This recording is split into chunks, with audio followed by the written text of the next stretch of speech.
What's going on, everybody? It's Lewis with another video on the life of a cleaning business entrepreneur. I'm going to tell you something that happened to me yesterday, and it's something that probably happens to a lot of us.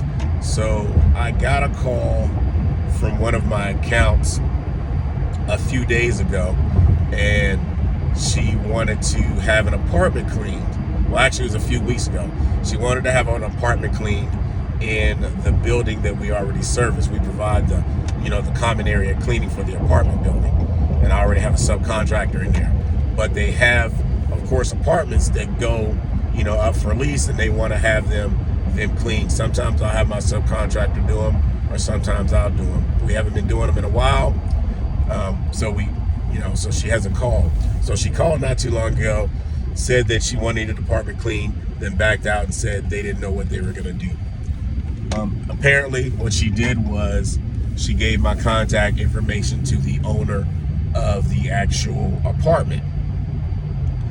These apartments aren't very, very large, so if you go by square footage and trying to charge for them, you're not going to make much, right? And it's not going to really be worth it. If you go to the hourly rate, still the same thing, because they're not big. They're like, a lot of them are studio type apartments and 1-bedroom, 2-bedroom apartments, but no larger than 1,000 square feet. So it's not really going to be that much, especially when you're trying to put somebody in there to do it. Maybe it's fine if you do it yourself, but that's neither here nor there. So she contacted me on, I think, Wednesday. Contacted me on a Wednesday, and she needed a quick turnaround. So she said she needed it clean on either Thursday or Friday. So she called me on a Wednesday, so that's already short notice. And I don't know if this is too loud, so let me bring it down. Hopefully it wasn't too loud. So she called me, and I did not call her back. She left a message, which is a no-no. You never do that, because you never know what opportunities you're passing up. And a lot of times, a lot of the issues that people have with companies and businesses is that they can't get in contact with them. People don't answer their phone, they don't check their messages. And this time I actually went back, checked the message, and I was gonna call her back. I got tied up, and at the same time I didn't feel like I really wanted to do it. Time passes, so that was Wednesday. Thursday, she calls me back. I'm at an appointment with my daughter, and she calls, and I said, okay, do I answer it? Because I really didn't want the job. So I answered it. Never block your blessings.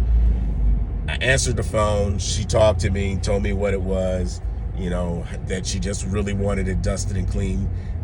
Not really clean, move in clean. She just wanted kind of the dust cleaned up and the bathroom clean, so that she can start having people come in there and start doing work, which is good. Not really, a big deal. I go do it myself, because my team is doing, my team is tasked for other things. I don't want to take them away from that. But the best part of the best part of the scenario is, as we're talking, I find out that she's a part of the South Carolina House of Representatives. So she's a part of legislature, right? And she's on a chairman of the board and all this other stuff. So she has connections. And the reason why that's good is it looks good on my part, advertising my business to somebody that's actually in the local legislature. So now my name is going to be out there. She's going to, like when I do a great and amazing job, which is what we're going to do, because like I always say, it's not clean until it's squeaky clean. Now she's going to refer us to other people. Refer us to other people that are in positions of influence, which is good for our business. So never just not respond or call back people, or at least reach out to them and tell them, if you can't do it, you say you can't do it. But you never know what opportunity is going to come up. So now I have an opportunity to provide a service for somebody that's real influential in the local government, which can in turn help me later on down the road, because I'll know somebody And like I said, we're going to provide a great service. So make sure you're answering those phones. Make sure people can contact you. Make sure that the process to be able to contact you or to get in touch with you is as smooth as possible. They shouldn't have to go from,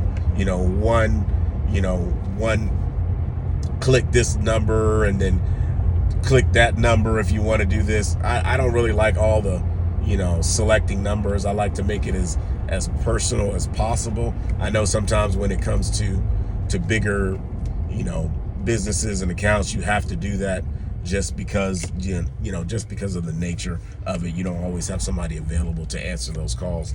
But, I'm a small guy and small company, and we're growing, but we're small. So the kind of selling point for a lot of people is that you're local, you're easy accessible, and if something goes wrong, they can get in contact with you to discuss, hey, this is what is going wrong, this is what we need fixed, can you fix it?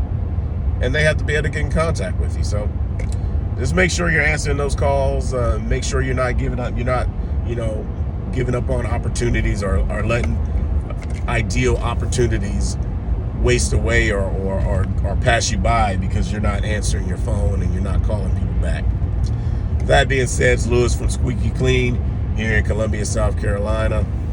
Just shared a little bit of information, just a little bit of my life in the cleaning business.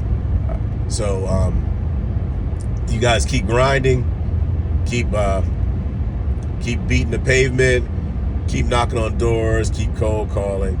And if you haven't taken the opportunity, you haven't reached out, you need to get in CBN. There's going to be a link below in the description about CBN, and especially about the automations course that AJ has put out in the CBN group. And actually, it's not just CBN for the automations group, but once you get into the automations, you'll be in CBN, which is a network of amazing entrepreneurs that's in the cleaning business, that's doing what you want to do, that's done what you want to do, or that's trying to do what you're trying to do.